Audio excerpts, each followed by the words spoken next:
അപ്പോൾ നമ്മളിതിനെ കൺവെർട്ടബിൾ ഇത് വർക്ക് ചെയ്യാത്തതുകൊണ്ടാണ് വന്നിരുന്നത്.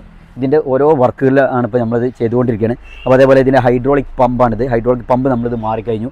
അതേപോലെ മൊഡ്യൂൾസ്, അങ്ങനെ മൊഡ്യൂൾസ് മാറി, അങ്ങനെ വയറിങ്ങിൽ കുറേ ഫോൾട്ടുകളുണ്ട്. അപ്പോൾ നമ്മൾ ഓരോ വർക്കുകൾ ചെയ്തുകൊണ്ടിരിക്കുകയാണ്.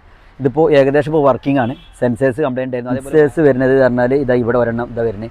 അങ്ങനെ ഇവിടെ ഒരു 2-3-4 പാർട്ടായിട്ട് വരുന്നുണ്ട്. ഇതെന്താ ഓരോ സ്റ്റെപ്പായിട്ടാണ് ഇത് വരിക. അപ്പോൾ ഓരോ സെൻസേഴ്സിൻ്റെ അടുത്ത് വരുമ്പോഴാണ് ഇത് അവിടെ നിന്നിട്ട് ഇത് കറക്റ്റായിട്ട് താഴോട്ട് വരുള്ളൂ. അപ്പോൾ ഇതൊരു സെൻസർ, അങ്ങനെ ഒരു 4-5 സെൻസർ ഇതുവരെ ഉണ്ട്. അതേപോലെ വയറിങ്ങിൽ ഒരുപാട് ഫോൾട്ട് ഉണ്ടായിരുന്നു. ഇതിന് ഈ വണ്ടിക്ക് എന്താ വെച്ചാൽ നമുക്ക് ഒരുപാട് ടൈം എടുക്കേണ്ടി വന്നു. ടൈമും നമുക്ക് ദിവസം എടുക്കേണ്ടി വന്നു. അങ്ങനത്തെ ഒരു ഫോൾട്ട് ആയിരുന്നു ഇതിന് ഉണ്ടായിരുന്നു. അപ്പോൾ അതിൻ്റെ വർക്കിങ്ങിലാണ് ഇപ്പോൾ ഞങ്ങൾ. അതേപോലെ ഡിക്കിൻ്റെ ലാച്ചിന് കംപ്ലൈൻറ്റ് ഉണ്ടായിരുന്നു. ഡിക്കി ലാച്ച് നമ്മൾ ശരിയാക്കി. ഇതാണ് ഇതിൻ്റെ കൺട്രോൾ മൊഡ്യൂൾ വരുന്ന ലൊക്കേഷൻ ഇതാട്ടോ.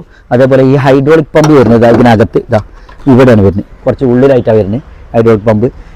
ഈ ഹൈഡ്രോളിക് പമ്പിലാണിത്. പിന്നെ താഴ്ത്തുന്നതും പൊന്തുന്നതും ഒക്കെ ഈ ഹൈഡ്രോളിക് പമ്പിലാണ്.